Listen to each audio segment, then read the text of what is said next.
Hi everyone, so in today's video I'm going to give you an overview of BandLab's mix editor, or its digital audio workstation platform here.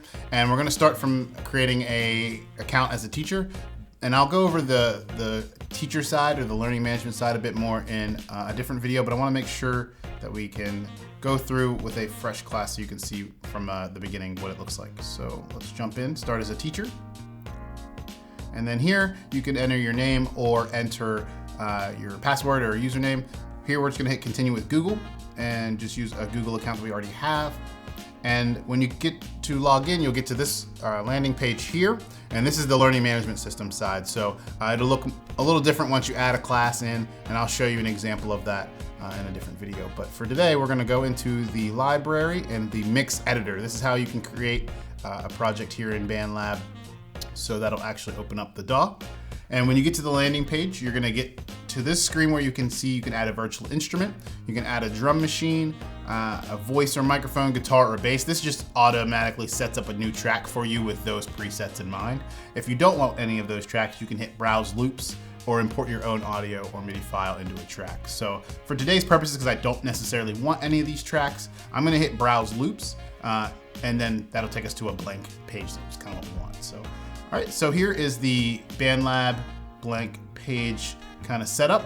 So we're gonna go through a few different things here that will kind of give an overview of the layout that you'll need for any of the projects that we do, and your students will need to understand for any of the projects that they do. So first, we're gonna go over the basic DAW layout. Most DAWs have this type of a layout where you have up in the top corners here or somewhere in the middle, you'll see transport controls, so a play button, rewind buttons, record button, and a timer that keeps track of how long has passed in the project so far.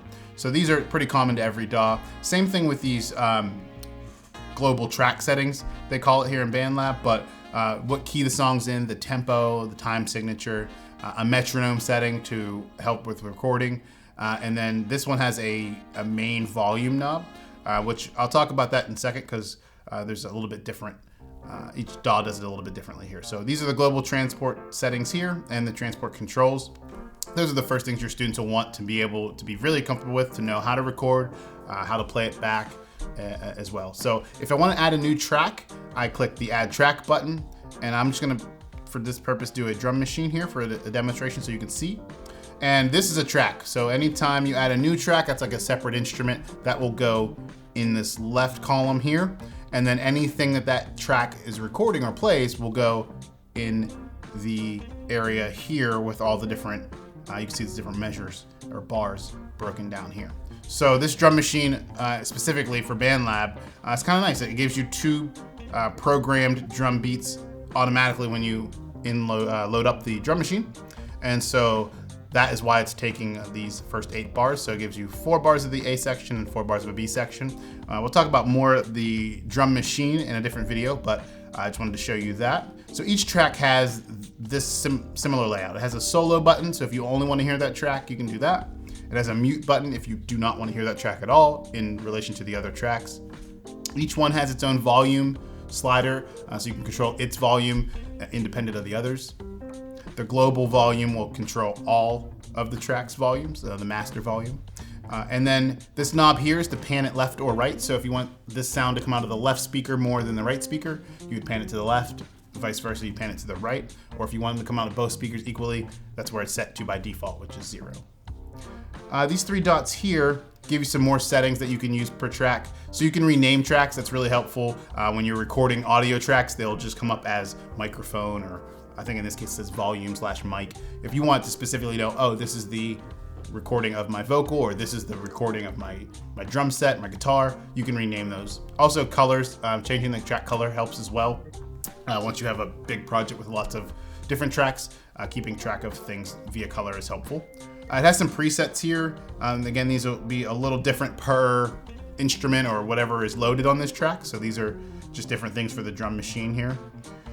If you want to move the track up or down in relation to the other tracks. So if I had a second track, for example, and I wanted this one to be below the other one, I can just click and drag or move it down with those dots. So that's what that does. Delete that track here. and then some export settings if you want to export that track as its own WAV file or as its own MIDI file. This is an important one you might run into, exporting a track as a WAV file. Might be something your students might want to do, especially if you get a large project that has a lot of different virtual instruments. Those virtual instruments are running their own instance of that instrument, and so it can create a lot of buildup of, it takes a lot of resources to run all these different virtual instruments in real time. So what you can do to help your computer or whatever device you're using manage that load is export it as a track, as a MIDI track or a WAV track, specifically in this case a WAV track. So if you do that, you don't have to have that drum machine running. It's going to save all those settings that you used in real time. So your students, as they get bigger projects, might want to do this for some of their tracks to help alleviate some of the power requirements for their devices. Again, this program can run on a wide variety of devices, which is a great thing, but also some devices are less powerful than others and might struggle a little bit if you have a lot of drum machines or different virtual instruments running. So that's a setting that might be useful for you. All right, moving on from there, we'll talk about this line here. This is called the playhead. This is where the song will start whenever I hit play. So if I line the play up to 5 and I hit play, it will start at specifically measure 5. So that's important. Your students will often forget. They'll try to hit play and then wonder why their song's not starting where they want it to. So you want to make sure that they're aware of, it'll only play where the playhead is. And so if I hit one of these buttons, it moves the playhead back to the beginning or to the end, what it deems the end here of this section. So keep that in mind. This little dot's for automation, specifically volume automation or panning automation. And so that's just controlling, if I want the volume to only increase, perhaps say in measure 5, I could create a point of automation that allows me to adjust the automation of the volume over time. So the volume's a certain volume, and then it's going to increase once it gets to measure 5 by a couple decibels in this example. So once your students get into, again, more projects where they're doing some things that they might want the volume to change or gradually crescendo or decrescendo, those are things that they can do to make that happen in a DAW. And you can turn that off or on just by the green there. They can also, I believe, record their automation. Yeah, so they can play it in real time and adjust those points, and it'll save that automation in real time. I believe that's what that does there. All right, so moving on to the two other settings. One talks about the type of things you'll get in these tracks. So the type of audio that will be in these tracks. So this is a virtual instrument, so these are MIDI regions here. So they're not audio specifically, recorded audio files. These are computer generated MIDI files. And for example, if I bring in a loop, which is over here, all the different loops are over here, so we can talk about those right now.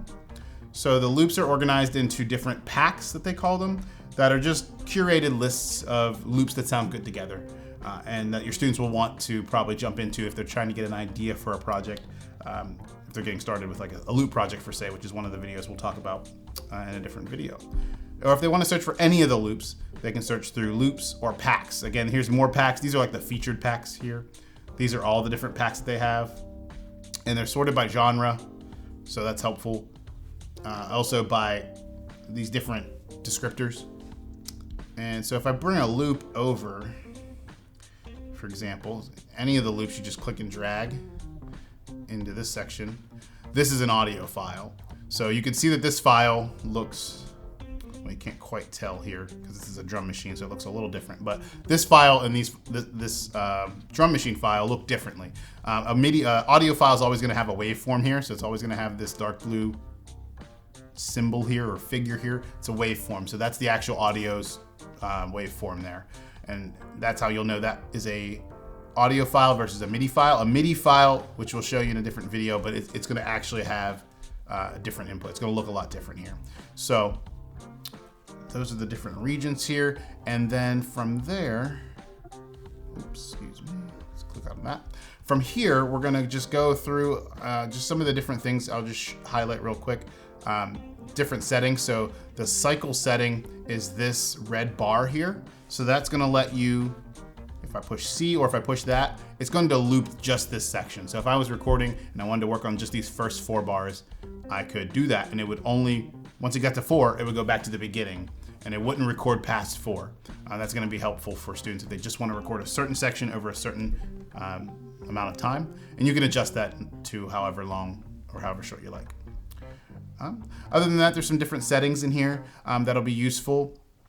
Metronome settings, a latency test. Again, this program can be used on different devices, so, and wirelessly, over Wi-Fi or hardwired through Ethernet. So it's important to test the latency when, and if you're in a school setting, perhaps on different Chromebooks or different laptops, for example, that are all using Wi-Fi. It might be important to test the latency to make sure that each connection is pretty good as far as that. I've found that BandLab overall works pretty well with latency and with different internet connections. I've tried it on several different internet connections, but that's something you might want to test before getting into heavy recording. And if you're doing a lot of multi-track recording and actually recording audio in while other audio is playing, you might want to test the latency first just to make sure that the settings are going to work for that without giving you too much of a trouble.